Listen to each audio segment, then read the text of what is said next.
It's only, thank you for the title, Minister, but it could be an omen or of things to come. It could be a portent of things to come in the future. And let's hope that it is. Thank you very much. Yes. Yeah. Yes, of course. Thank you. Thank you. Thank you anyway, Chair. And thank you, colleagues. Minister, at the outset, can I welcome you to the House and say in a very genuine, unpatronising way, an unparty political way, because I think there's large consensus on this, that you are bringing huge energy and commitment and ability to this task and really giving it momentum.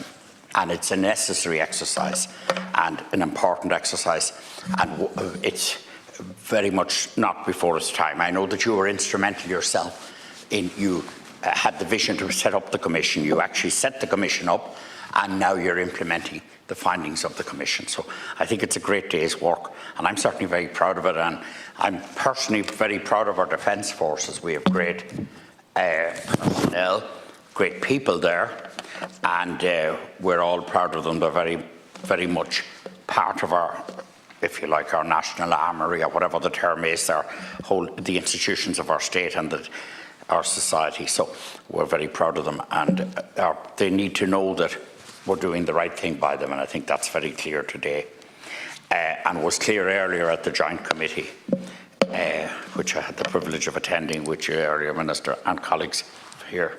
Now, so to turn to some aspects of the report, I mean, as you point out at the outset, Minister, there's a level of ambition too. Really, a level of ambition one would be maintaining the status quo, and that couldn't happen without increased expenditure because of inflation, etc. But that's not where we're going or where you want to go, and we're aiming for level of ambition 2, which, as you say, will involve up to 2 billion of expenditure over a 6-year, at the end of a 6-year period, and that expenditure is taking account of inflation, etc. So it's not just an amount that will be eaten away by inflation and changes. So that's very, very important. It'll involve a total allocation. Out of a total allocation in this budget this year, there's there's 1,174 billion, an increase of 67 billion.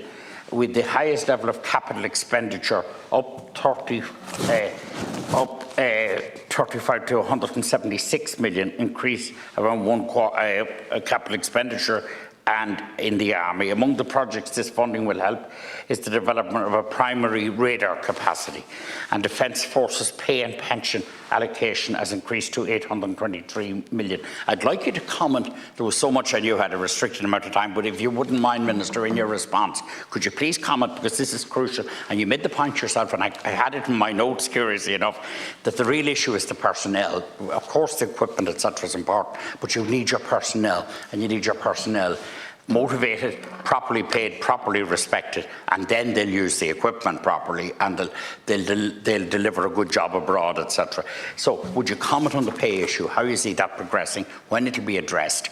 And there is a point made in the Commission report that we should have an overall figure for the pay and not have so many layered things that's not intelligible to people, particularly from a recruitment point of view. So if you might comment on the whole issue around pay, please, in your response, Minister.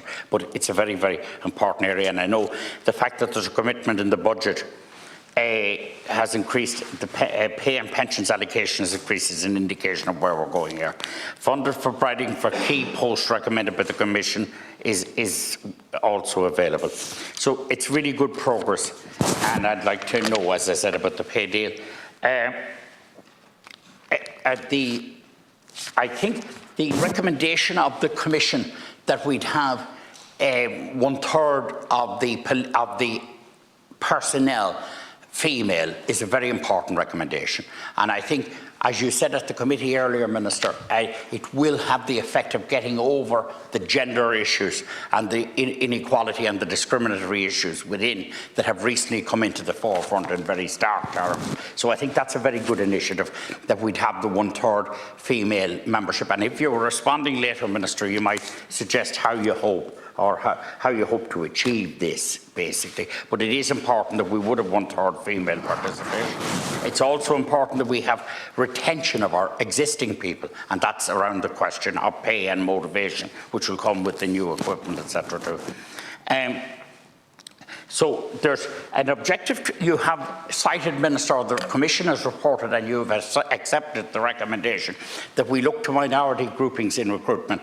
You might comment on recruitment among the traveller community. I had the privilege of being a member of the Special Select Committee on the traveller community here in this House, and it's the whole idea of employment of our travelling community is crucial to giving them the dignity that they should have. And would you maybe comment what could be done in that area, or would you have a vision in that area to include members of the travelling community? I know that earlier at the committee, in response to Senator O'Donnell, and I don't want to steal his lines, he can deal with that later, you did advert to recruitment in Northern Ireland, and I would certainly, as an Ulster person, welcome that too.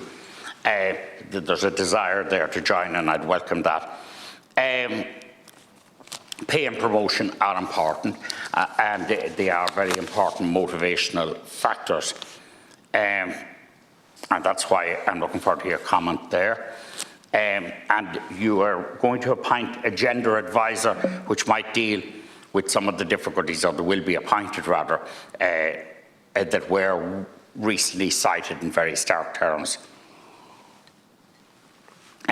You might, I understand that there is a major improvement in equipment, a part of the recommendations, and that there's a commitment there to do that, and you might get a chance in your response at the end to elaborate a bit further on that. It is important. I think there are a number of issues here. There's the fact that when we went to the Curragh on a field visit from the committee and met the personnel, there was a clear need for change before the Commission report, and we met people of all ranks. That's the first thing.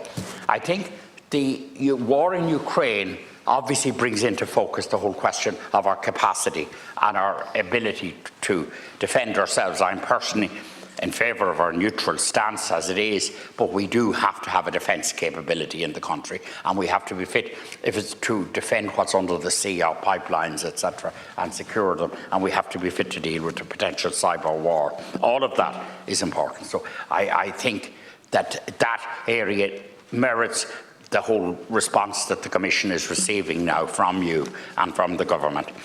And I just, as I said, the existing personnel needed.